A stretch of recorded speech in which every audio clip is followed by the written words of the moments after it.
நீங்கள் மிகவும் நல்ல மனிதர்கள். ஆனால் உங்களுக்கு மட்டும் சில பிரச்சனைகள் உங்கள் வாழ்க்கையில் வந்து கொண்டே இருக்கிறது என்றால், இது ஏன் இப்படி நமக்கு நடக்கிறது? நீங்கள் சில நேரங்களில் உங்கள் மனதிற்குள் அழுது கொண்டே இருப்பீர்கள். ஏனென்றால் வெளி உலகத்தில், நமது இந்த சமுதாயத்தில், உறவுகளுக்கு மத்தியில் நமது அந்த அழுகையை சொல்ல முடியாத சோகமாக இருக்கலாம். அந்த மன இறுக்கம் ஏன் வருகிறது? நாம் ஆழ்ந்து சிந்தித்து பார்த்தால் காரணமே இல்லை என்று கூட சொல்லலாம் வெளியே. ஆனால் உள்ளுக்குள் ஒரு ஏக்கம், தாகம் இருந்து கொண்டே இருக்கும். ஏன் இவர்கள் நம்மை இப்படி செய்கிறார்கள்? நமது உறவுகள் கூட நம்மை ஏளனம் செய்வார்கள். பணம் இல்லை, ஒரு மதிப்பு இல்லை, செல்வாக்கு இல்லை, இன்னும் பொருட்கள் இல்லை, சொந்தமாக எதுவும் இல்லை என்று கூட நமக்கு அவர்கள் நம்மை அவமானம் செய்திருக்கலாம். சிலருக்கு இன்னும் அனைத்தும் இருந்தும் கூட ஏமாற்றங்கள் வரலாம். ஒருவரை நம்பி நாம் ஒரு தொழிலை செய்யும்போது அவர்கள் கூட நம்மை ஏமாற்றி விடுகிறார்கள். இன்னும் நண்பர்கள், இன்னும் ஏராளமானோர் கூட நம்மை ஒரு பொருட்டாகவே மதிப்பதில்லை. இது ஏன் இப்படி நடக்கிறது? நான் என்ன தவறு செய்தேன்? இவைகளையெல்லாம் எப்படி சரி செய்வது? உங்களுக்குள்ளே ஒரு தேடல் இருந்து கொண்டே இருக்கிறது என்றால், இவைகளையெல்லாம் நாம் எப்படிதான் சரி செய்யப் போகிறோம் என்ற மனதில் அந்த பாரம், அது சொன்னால் புரியாது. உணர்ந்தால்தான் அது தெரிய வரும் என்பது அனைவருக்குமே தெரியும். அனைவருக்குள்ளும் ஒரு கவலையும் துன்பமும் இருந்து கொண்டே இருப்பதற்கு காரணம் நமது வாழ்வின் முறைதான் என்று சொன்னாலும் கூட அதை அந்த நேரத்தில் ஏற்றுக்கொள்ளாத அளவிற்கு நமது மனம் காயமடைந்து விடுகிறது. இந்த காயங்கள் சாதாரணமாக வந்தவை அல்ல. துன்பம் சாதாரண துன்பம் அல்ல.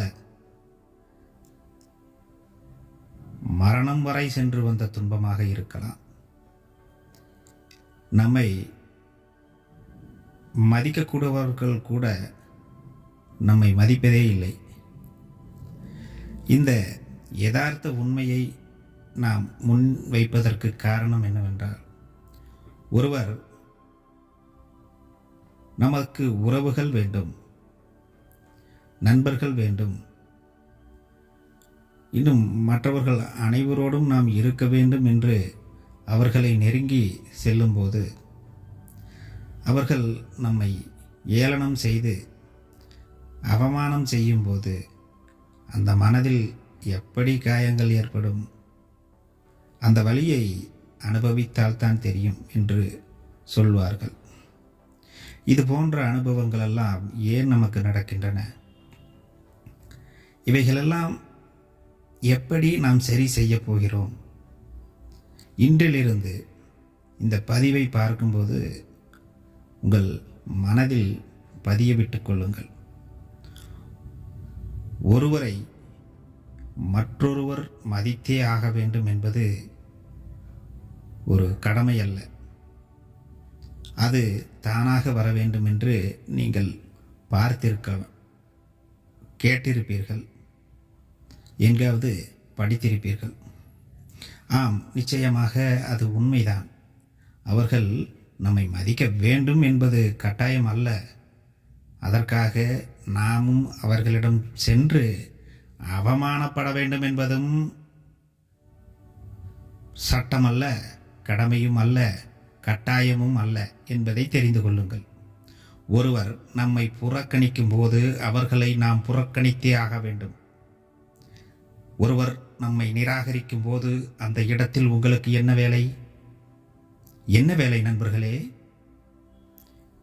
இதுவரை சோகத்தில் ஆழ்ந்த நீங்கள் விழித்துக் கொள்ளுங்கள். அந்த விழிப்புதான் உங்களுடைய வாழ்க்கையில் நீங்கள் அடுத்த கட்டத்திற்கு செல்வதற்கான முதல் அடி. உங்களை அவமானப்படுத்த வேண்டும் என்பது அவர்களுக்கு கட்டாயம் ஏற்படுகிறது என்றால் அவர்களை கண்டுகொள்ளாமல் இருப்பதற்கும் உங்களுக்கு கட்டாயத்தை நீங்கள் ஏற்படுத்தி கொள்ள வேண்டும் நண்பர்களே. ஏன் அவமானம் என்று நினைக்கிறீர்கள்? அதை அவர்களுக்கு முன்னால் வாழ்ந்து காட்டுவோம் என்ற ஒரு தைரியத்தையும் மனோபக்குவத்தையும் ஏற்படுத்தி கொள்ள வேண்டும். நாம் அவமானப்படுவது என்பது கட்டாயம் அல்ல என்பதை நன்றாக தெரிந்து கொள்ள வேண்டும்.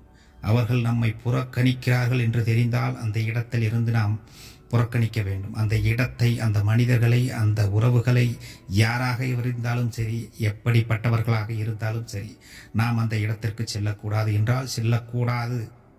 எது வேண்டுமானாலும் வரட்டும், எது வேண்டுமானாலும் போகட்டும், அங்கு செல்லக்கூடாது. மரியாதை இல்லாத இடத்தில் நமக்கு என்ன வேலை? அதை மனதில் தெரிந்து கொள்ள வேண்டும்.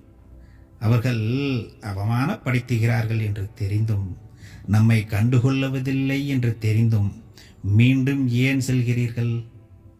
தவறு எங்கே செய்கிறோம்? அங்குதான் நாம் தவறு செய்கிறோம் நண்பர்களே. இதை கவனமாக கேட்டுக்கொள்ளுங்கள். அடுத்ததாக இன்னும் கவலை. அவர்கள் நம்மை அவமானப்படுத்திவிட்டார்களே என்று கவலை கொண்டீர்கள். ஒரு உறவுகள், நண்பர்கள் கூட இன்னும் ஏன் சொல்லப்போனால் ஒருவர் வேண்டும் வேண்டும் என்று நாம் மனதில் மிகுந்த அழுத்தத்தோடு, பாரத்தோடு ஏன் என்னை புரிந்து கொள்ளவில்லை என்று நாம் கவலைப்படுகிறோம். இந்த கவலையை இன்றிருந்து விட்டெரித்து கொள்ளுங்கள். எரித்து விடுங்கள் அந்த கவலையை. அவர்கள் எப்படி நம்மை வேண்டாம் என்று சொல்கிறார்களோ அதை இனி நீங்கள் செய்ய வேண்டும். அவர்கள் எப்படி உங்களை புறக்கணித்தார்களோ அதை அவ்வாறே நீங்களும் புறக்கணித்து கொள்ளுங்கள். அவர்களுக்கு வேண்டாம் என்றால் உங்களுக்கும் வேண்டாம் என்று நீங்கள் எடுத்து கொள்ளுங்கள். ஏன்? இது என்ன அவர்களுக்கான உரிமையா? இது அனைவருக்கும் பொதுவான உரிமை.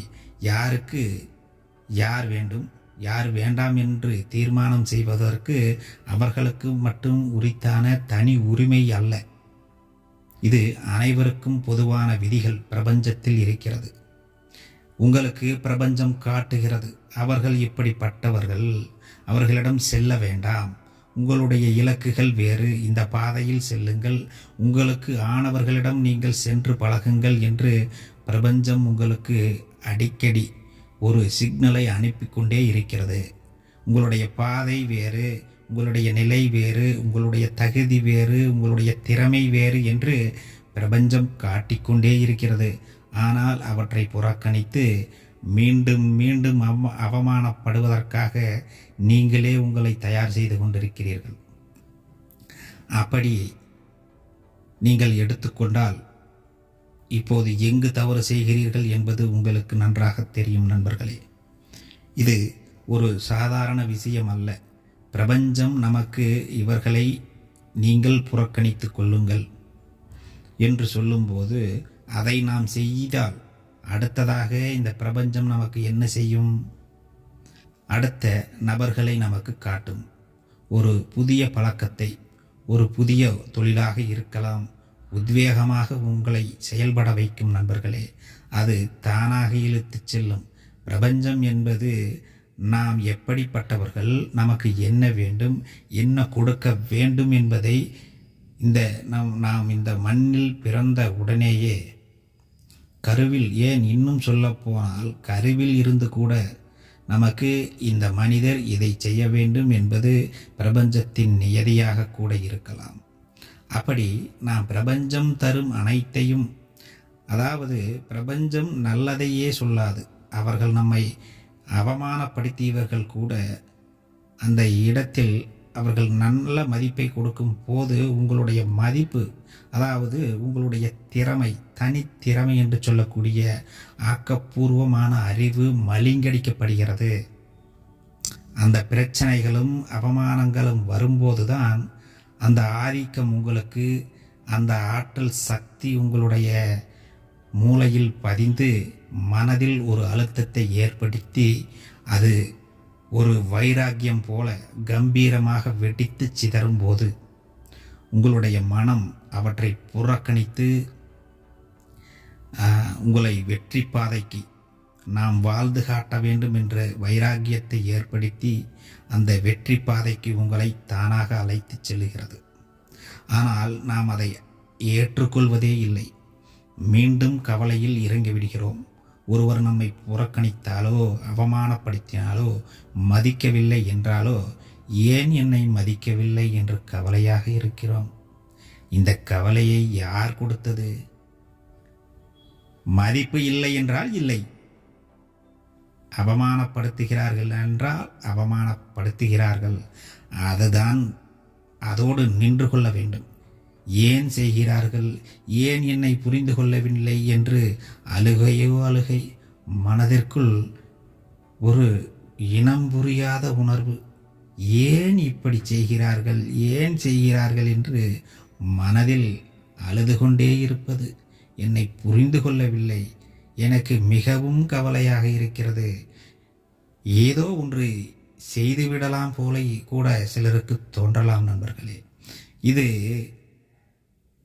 வாழ்க்கையில் நமது குடும்பத்தில் உள்ளவர்களுக்கே கூட இது நடக்கலாம். ஒரே குடும்பத்தில் 2 அல்லது 4 பேர் இருக்கும்போது கூட ஒருவர் சொல்வதை ஒருவர் ஏற்றுக்கொள்வதில்லை. அது சாதாரணமாக முடிந்துவிடும். ஆனால் நாம் சொல்வதை அவர்கள் புரிந்து கொள்ளவில்லை, என்னை அவர்கள் ஏற்றுக்கொள்ளவில்லை, நம்மை புறக்கணிக்கிறார்கள் என்று தெரியும் போது வாழ்க்கையே முடிந்து விட்டதாக நாம் நினைத்து கொள்ளுகிறோம். அதுபோல ஒரு குடும்பத்தில் மட்டுமல்ல, வாழ்க்கையில், சமுதாயத்தில், அனைத்து இடங்களிலும் இது நடக்கிறது. நாம் ஒரு அந்த வேலைக்கு செல்லும் போதும், அலுவலகத்தில் வேலை செய்யும் போதும் கூட ஏன் நான் சொல்வது செல்லுபடியாகவில்லை, எனது காரியங்களை நான் என்னுடைய மனதில் இருக்கும் அந்த குறிக்கோளை சொல்லும்போது, நம்மளுடைய அந்த எந்த வேலையாக இருந்தாலும் சரி, அந்த ஒரு விதையை விதைக்கும் போது அது அங்கே முளைப்பதில்லையே, ஏன் என்று நீங்கள் கவலைப்படக்கூடாது. இந்த இடத்தில் நமக்கு வேலை இல்லை, நமது வேலை இங்கு இல்லை என்று நீங்கள் தீர்மானம் செய்து கொள்ள வேண்டும். உங்களுடைய ஆதிக்கம் எங்கு செல்லுபடியாகுமோ அங்குதான் நீங்கள் நிலை பெற முடியும்.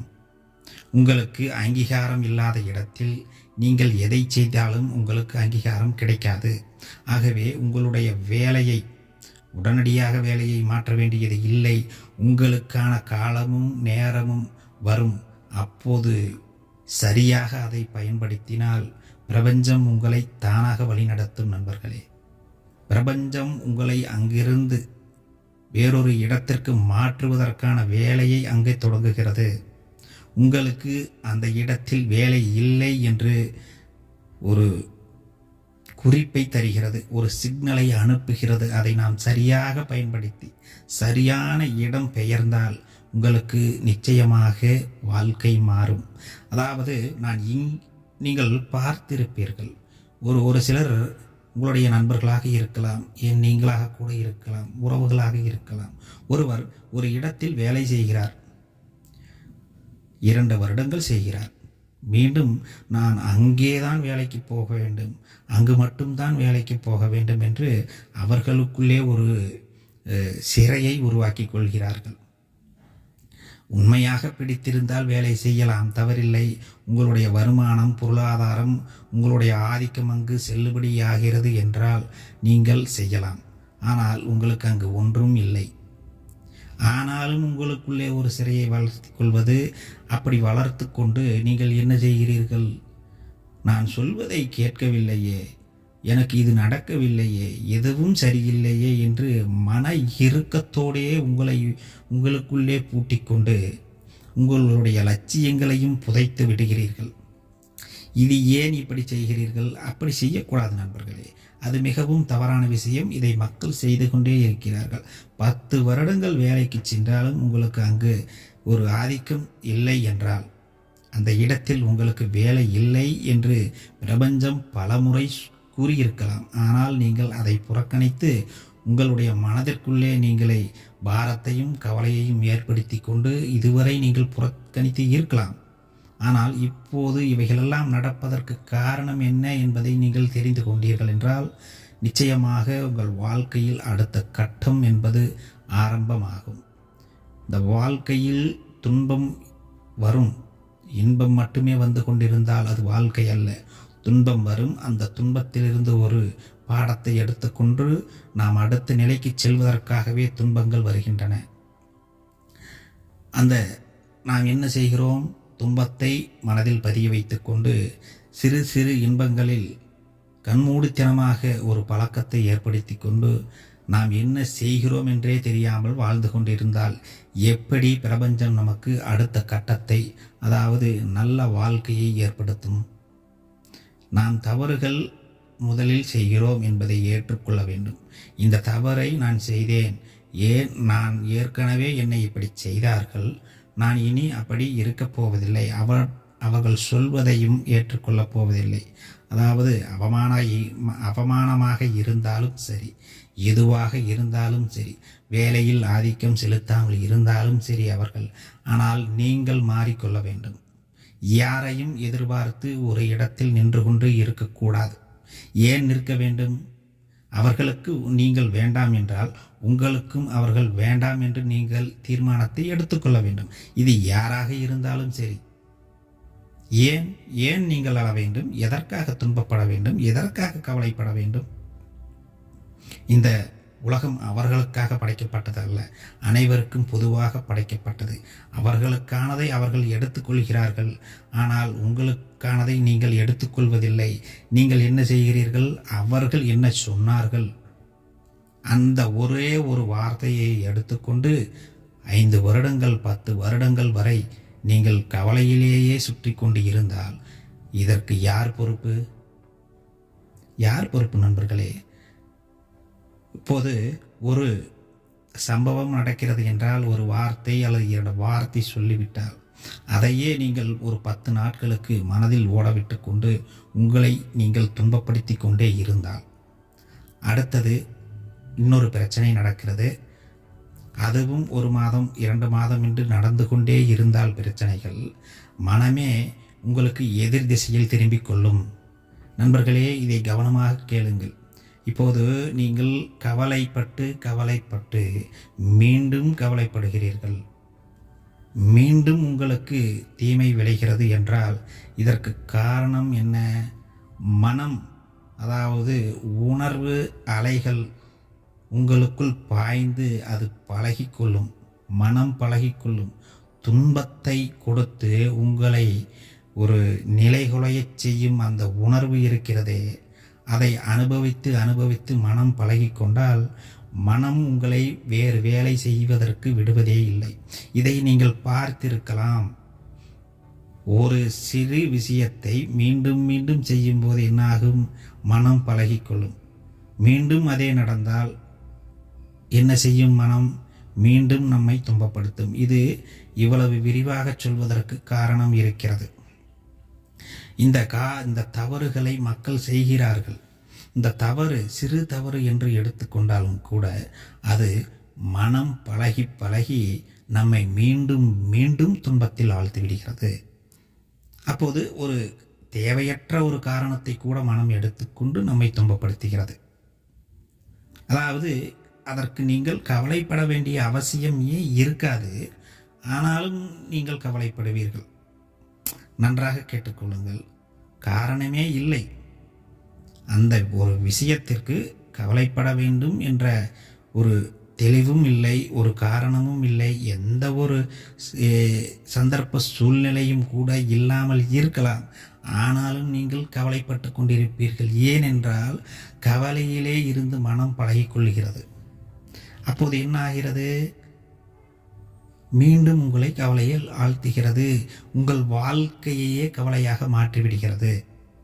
எது செய்தாலும் எனக்கு நடக்கவில்லை, எனக்கு அது தெரியவில்லை, நான் சொல்வதை கேட்கவில்லை என்றே நீங்கள் புலம்பிக் கொண்டு இருந்தால் மனம் முதலில் பழகிக்கொள்ளும். நீங்கள் எழ நினைத்தாலும் உங்களை மீண்டும் குழியில் தள்ளுவது மனம்தான். அந்த மனதை வளப்படுத்த வேண்டுமென்றால் நீங்கள் யாரையும் கண்டுகொள்ளக்கூடாது. உங்களுடைய வேலைகள் என்ன? உங்களுக்குண்டான ஒரு வழிமுறைகளை நீங்கள் வகுத்து கொள்ள வேண்டும். இன்றிலிருந்து நீங்கள் செய்ய வேண்டிய மிக முக்கியமான ஒரு குறிப்பை தருகிறேன் பாருங்கள். உங்களுடைய இலக்கை முதலில் தீர்மானித்து கொள்ள வேண்டும். என்ன தீர்மானம் எடுக்கிறீர்கள்? உங்களுக்கு என்ன வேண்டும்? நீங்கள் என்ன ஆகப் போகிறீர்கள்? உங்களுடைய லட்சியம் என்ன? அதை நீங்கள் முதலில் தெரிந்து கொள்ள வேண்டும். ஒரு குறிக்கோளே இல்லாமல் நீங்கள் எதை அடைவீர்கள்? நான் காதலிக்கிறேன், அந்த பெண்ணை திருமணம் செய்கிறேன் என்பது ஒரு லட்சியமாக நீங்கள் எடுத்துக்கொண்டால்,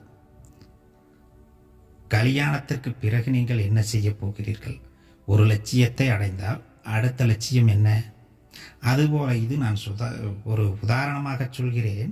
அதற்காக நீங்கள் அனைவருமே முதல் திருமணம் செய்து கொண்டு இரண்டாவது திருமணத்திற்கு ஏற்பாடுகள் செய்து விடாதீர்கள் நண்பர்களே. இது கவனமாக கேட்டுக்கொள்ளுங்கள். உங்களுடைய இலக்கு, ஒரு இலக்கு அடைகிறீர்கள். அந்த இலக்கு முதலில் சிறியதாக இருக்க வேண்டும். எந்த இடத்தில் நீங்கள் வேலை செய்தாலும் இலக்கு சிறியதாக வைத்துக் கொள்ளுங்கள். அந்த இலக்கை அடைந்து பாருங்கள். அந்த இலக்கை அடையும் போது மனம் நம்மால் முடியும் என்ற ஒரு சிறு நம்பிக்கை வரும் அந்த இடத்தில். அடுத்ததாக அடுத்த இலக்கு, அடுத்த இலக்கு, அடுத்த இலக்கு என்று நீங்கள் சென்று கொண்டே இருக்கும்போது மனம் பாசிட்டிவாக, அதாவது நேர்மறையாக சிந்திக்க துவங்கும் போது உங்களுக்கு ஒவ்வொன்றாக நல்லதாக நடந்து கொண்டே இருக்கும். மனதில் ஒரு சிறு மாற்றத்தை நீங்கள் தான் ஏற்படுத்த வேண்டும். ஏனெனில் உங்களுக்குள் நிறைய வாய்ப்புகளை கொடுத்து விட்டது பிரபஞ்சம். வாழ்நாள் முழுவதும் வாய்ப்புகளை கொடுத்து கொண்டே இருந்தாலும் இந்த மன சிக்கல், மன துன்பங்கள் இவைகளெல்லாம் உங்களுக்கு தெரியாமல் இருந்ததால் கூட இதுவரை நடக்காமல் இருந்திருக்கலாம். ஆனால் இனி அப்படி நடக்கப் போவதில்லை. இதுவரை நீங்கள் வீடியோவை பார்க்கிறீர்கள் என்றால் இன்றிருந்து உங்களுக்கு இதுவாக கூட இருக்கலாம். இப்போது நாம் பேசிக்கொண்டு இருக்கிறோம் என்றால் இந்த ஒரு விஷயம் கூட உங்களுடைய வாழ்க்கையில் இந்த பிரபஞ்சம் அனுப்பும் செய்தியாக கூட இருக்கலாம். ஆனால் தெரிந்து கொள்ள வேண்டும், இது எனக்கு நடந்தது, ஏற்றுக்கொள்ள வேண்டும். ஏற்றுக்கொண்டு அடுத்தடுத்த முயற்சிகளை நீங்கள் செய்யும் போதுதான் அந்த மனம் முதலில் பழகிக்கொண்டு அடுத்த நிலைக்கு நாம் செல்வதற்கு நீங்களும் தயாராவீர்கள், உங்களுடைய மனமும் தயாராகும். முதலில் சிறிய லட்சியத்தை கொள்ளுங்கள், படிப்படியாக மனதை பழக்கி வாருங்கள். இரண்டாவது, அவர்கள், அதாவது உறவினர்களாக இருக்கலாம், மற்றவர்களாக இருக்கலாம், நம்மை துன்பப்படுத்தி விட்டார்களே என்று கவலை கொள்ளவே கூடாது. முதலில் எதற்காக அவர்கள் செய்கிறார்கள் என்பதும் நீங்கள் ஆராயக்கூடாது. நம்மை புறக்கணிக்கிறார்கள் என்று தெரிந்தால் அந்த இடத்திற்கு செல்லக்கூடாது. யாராக இருந்தாலும் சரி, எப்படிப்பட்டவர்களாக இருந்தாலும் சரி. இது இரண்டாவது. இதை விரிவுபடுத்துவதற்கு ஒன்றுமே இல்லை, உங்களுக்கு நன்றாக தெரியும். அடுத்தது மூன்றாவது, நீங்கள் இலக்கை தீர்மானித்தீர்கள், சரி. அந்த இலக்கை சரியாக செய்வதற்கு ஒரு சிறு பயிற்சி செய்ய வேண்டி இருக்கும். அதாவது நீங்கள் எந்த பயிற்சி வேண்டுமானாலும் செய்யலாம். உடற்பயிற்சி செய்யலாம், தியான பயிற்சி செய்யலாம், மூச்சு பயிற்சி செய்யலாம். இவைகளெல்லாம் செய்யும்போது உங்களுடைய உடலும் தயாராகும், மனமும் தயாராகும். இந்த பயிற்சிகளை நீங்கள் செய்து வாருங்கள். அதாவது தியானம் செய்ய வேண்டும், உடற்பயிற்சி செய்ய வேண்டும் என்றால் மிகவும் கடினமாக செய்யாதீர்கள். ஆரம்பத்தில் எதை நீங்கள் மனதில் பழக்க வேண்டுமோ மனதிற்கு ஒரு சுதந்திரத்தை கொடுக்க வேண்டும். அந்த சுதந்திரத்தை கொடுத்துவிட்டு மனம் அதை செய்ய விரும்ப வேண்டும். அந்த அளவிற்கு மனதிற்கு ஒரு சுதந்திரமான ஒரு இயல்பு நிலையில் ஒரு ஃப்ரீடத்தை கொடுக்கும்போது மட்டும்தான் மனம் அதை எனக்கு வேண்டும் என்று எடுத்துக்கொள்ளும். நீங்கள் ஒரே நாளில் 20 கிலோமீட்டர் 30 கிலோமீட்டர் வரை ஓடலாம். ஆனால் அடுத்த நாள் என்னாகும்? மனம் அந்த தன்னுடைய வேகத்தை குறைத்து கொள்ளும்போது உடல் சோர்வு ஏற்பட்டு இங்கு சென்றால் வலிக்கிறதே, ஏன் இதை செய்ய வேண்டும், அவ்வளவு கடினமாக ஏன் இதை செய்ய வேண்டும் என்று உங்களை அதோடு படுக்க வைத்துவிடும். அப்படி செய்யக்கூடாது நண்பர்களே. முதலில் சிறிய முயற்சி செய்யுங்கள். அதை பயிற்சி செய்து மனமே தானாக உங்களை இழுத்து செல்லும். இது செய்தால் நன்றாக இருக்கிறது. அதை உடல் உணரும், மனம் உணரும். ஆக இரண்டும் ஒன்று சேரும்போது அது தானாக உங்களுக்கு நடக்க ஆரம்பிக்கும். இதுபோலத்தான் அனைத்து பயிற்சிகளும், மூச்சு பயிற்சியாக இருந்தாலும் சரி, தியான பயிற்சியாக இருந்தாலும் சரி. 4வது நண்பர்களே, இதுவரை நீங்கள் கேட்டீர்களோ இந்த இல்லையோ எனக்கு தெரியவில்லை. 4வது கம்பீரம். எப்போதும் தனது கம்பீரத்தை விடவே கூடாது. அதாவது கம்பீரம் என்பது அனைத்து இடங்களிலும் செல்லுபடியாகுமா என்று கேட்டால் ஆம் நண்பர்களே, நிச்சயமாக கம்பீரம் என்பது நிச்சயமாக செயல்படும் அனைத்து இடங்களிலும். ஏன் இதை சொல்கிறேன்? இந்த இடத்திலும் நீங்கள் தலைகுனிந்து நிற்கக்கூடாது. என்னிடம் ஒரு பொருள் இல்லை என்றால் என்னிடம் இல்லை என்று கம்பீரமாக நிற்க வேண்டும். என்னிடம் பணம் இல்லை என்றால் நீங்கள் ஒரு விழாவிற்கோ அல்லது உறவினர்கள் வீட்டிற்கோ எங்கு சென்றாலும் சரி, அவர்கள் உங்களை அவமானம் செய்தாலும் சரி, அந்த இடத்தில் அவர்களை கண்டுகொள்ளாமல் அந்த இடத்தில் என்னிடம் பணம் இல்லை, ஆமாம் இல்லை என்று கம்பீரமாக துணிந்து அந்த இடத்தில் நிற்க வேண்டும். பணம் இல்லையே என்று நீங்கள் சோர்ந்து அமர்ந்து கொண்டால் என்ன கிடைக்கும்? அதே சோர்வை நீங்கள் கம்பீரமாக மாற்றும் போது, நேர்மறை ஆற்றல்கள் உங்களை சுற்றி சூழும் போது நீங்கள் தனித்துவமாக தெரிவீர்கள். பணம் இல்லை என்றாலும் அவரை அசைக்க முடியாது என்று மற்றவர்கள் உங்களை அவர்களுடைய பார்வையில் அவர்களுக்கு சமமாக பார்ப்பார்கள். இது சாதாரணமான விஷயம் என்று உங்களுக்கு தோன்றலாம். ஆனால் அப்படித்தான் இந்த உலகம் சுழன்று கொண்டு இருக்கிறது. அதாவது வரட்டு கௌரவம் என்று நாம் சொல்லக்கூடாது. தேவையில்லாமல் அவைகளெல்லாம் நமக்கு தேவையில்லை. ஒன்றுமே இல்லாமல் பந்தாக்கள் செய்து கௌரவமாக இருக்க வேண்டும் என்பது அது வேறு. இது வைராக்கியம். இரண்டையும் சேர்த்து குழப்பக்கூடாது நண்பர்களே. இதுதான் 4வது விஷயம். கம்பீரமாக இருக்க வேண்டும், தைரியமாக இருக்க வேண்டும். இல்லை என்றால் இல்லை. எதற்கும் பயப்படக்கூடாது, எங்கும் எதற்கும் அசையக்கூடாது. அதுபோல நீங்கள் திறமையாக இருந்து பழகி கொள்ள வேண்டும், பழக்கம் வேண்டும். முன்பு சொல்வதைப் போல அந்த கம்பீரத்தையும் நீங்கள் வளர்த்து கொள்ள வேண்டும். மனம் அதை பழக வேண்டும். எங்கு சென்றாலும் நான் திறமையானவன், நான் கம்பீரமானவன் என்று மனம் நம்பும்போது அந்த ஆற்றல் உங்களுக்கு, அதாவது மற்றவர்கள் உங்களை பார்க்கும்போது அவர்கள் நினைத்து கொள்வார்கள், ஓ இவரிடம் நாம் சரியாக பேச வேண்டும், இல்லை என்றால் அவர் நம்மை புறக்கணிப்பார் என்று அவர்கள் பயப்பட வேண்டும். நண்பர்களே, இது மிக முக்கியமாக நிறைய நண்பர்கள் இதை செய்து வருகிறார்கள். ஏனென்றால் நீங்கள் கம்பீரமாக திறமையாக இருக்கும்போது அவர்கள் எதிரில் இருப்பவர்கள் உங்களிடம் பேச ஆரம்பிப்பார்கள். இவர் திறமையானவர், கம்பீரமானவர் என்று அவர்களுக்கு தெரிகிறதே இல்லையோ, உங்களிடம் இருக்கும் கம்பீரமான ஆற்றல்கள் அவர்களை சென்றடைந்து உங்களுக்கு அடிபணிய வைக்கும். நண்பர்களே, அடிபணிகிறார்களோ இல்லையோ நமக்கு அந்த அளவிற்கு கூட வேண்டாம். நாம் கம்பீரமாக இருக்க வேண்டும். நமது மனதை நாம் வளப்படுத்தி நமது வாழ்க்கையில் பயன்படுத்த வேண்டும் என்பதற்காகத்தான் இவைகளை செய்து வந்து பேசிக்கொண்டு வருகிறோம். நண்பர்களே, இப்போது 4 விஷயங்களையும் நாம் பார்த்து கொண்டோம். இதுவரை பேசியது யாராவது ஒருவராவது இதை கேட்டு மாறினால் உங்கள் வாழ்க்கை நிச்சயமாக மாறும். அது மட்டும் இல்லாமல் உங்களுடைய கருத்துக்களை எனக்கு தயவு செய்து சொல்லுங்கள்.